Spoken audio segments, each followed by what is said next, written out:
nakapag-exercise ako ng 30 minutes. Achievement. Kesa wala. Paunti-unti. Mabuo natin yung 1 hour.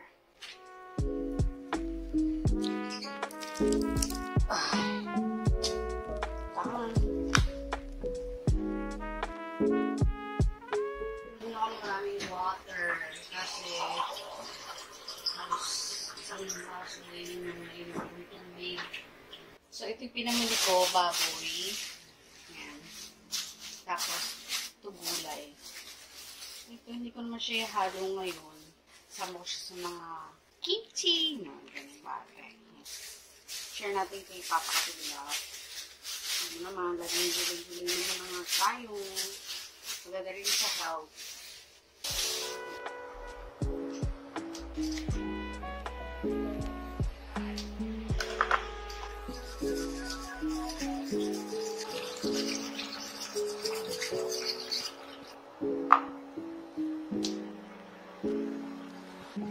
Okay po.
Crave ako sa matcha. Nakalusip mo ko yan. Super nag-crave ako ng matcha. Kailangan ko talaga siya. Kasi ito, order din ako ng shake. Hindi ko na i-record. Ganyan na lang. Focus na. Ito na lang. Kain.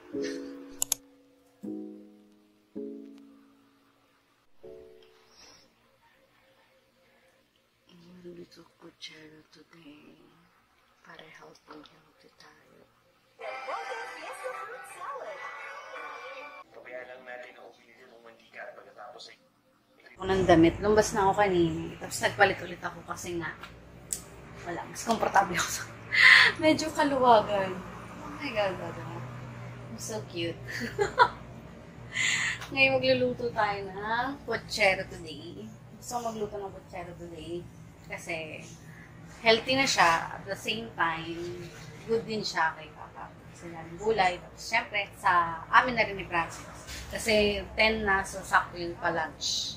Tapos kasama na rin siya sa dinner namin. Kasi mga hapon si Francis magdarating dito. So, yung dinner namin, yun na.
I'm doing my exercise ngayon. Tapos, hindi ko siya maabot. Ayan. Konti lang. Pero, masakit siya. Masakit siya dito sa likod ng lukod ko. Hindi ko talaga siya maabot. Pakita ko sa inyo. Masakit.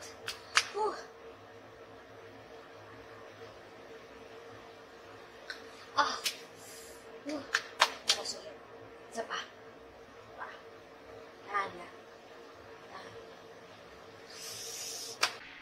Kakatapos lang natin mag-exercise. Sumpo nga agad ako. Tayo lang muna ako. Actually, wala pa akong routine. Tamang jogging lang. Tapos, sinusubukan kong maka 30 minutes a day. Actually, everyday ko siya ginagawa. Pag wala na akong masyadong ginagawa, sinisingit ko na siya. And, actually, hindi man sobrang pagal yung pag-exercise ko. Pero, tingnan mo naman, nakakatulong. Hindi ko lang alam kung dahil ako sa pawis. Yung feeling ko glow yung skin ko. Pero, ewan ko, siguro, sobrang helpful ng exercise. Diba? Tapos, syempre, may earrings. Akala mo, mahalin. Sa tabi-tabi lang niya. Char. Ayan. So then, namiss ko kasi itong bilog. Na ganyang Ayan, namiss ko siya. Kaya sabi ko, gusto ko ulit ng ganyan. Dati yan naman yung pinapagamit sa amin yung mama. So, kasi pagpaka ko, pag na gano'n lang ng konti, oh my God, missing na yung ating pakaw. Successful ang ating exercise for today. So, bukas baka gumawa ko ng routine ko. Kasi ang bigat talaga ng katawan ko ng mga first try ko. Wala nga akong ka-video or meron ata. Parang hingal na hingal ako. Pagod na pagod lang. Pero ngayon gumaan-gaan yung katawan ko. Kasi nga parang sanay na ulit ako. Diba? Iba talaga yung feeling. Nakita niyo naman. Diba? Nung nakarang parang akong stressful. Alas di na ako makaharap sa camera. Pero ngayon, parang fresh. Kahit pawisan siya, So, I've been searching now yung treatment sa hair fall. Kasi diba kwento ko nga sa inyo, ang lakas ko mag-hair fall, sobra talaga. Hair fall treatment. Cause, salamat do.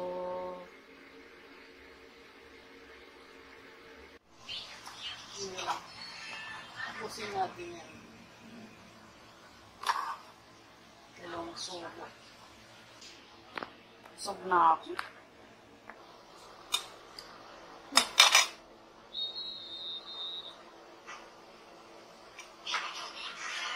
Doon pang baboy? Ni? Hello. Hopefully you can hear me. Wait nga. Grabe yung cravings ko this past days. Tapos, biglang sumasakit yung puson ko. So, sabi ko, baka na yun, magkakakrave na ako. And then, kasi nagpapasakit din ako ng matres. Okay naman daw, ganyan. Problem. So, yeah. Something napaka-excited, nagpapaka-ready tayo para magka-baby. So, yeah, ginagawa natin lahat para, we are prepared. Alam mo rin. Pero yun lang, share ko lang, update. Good night.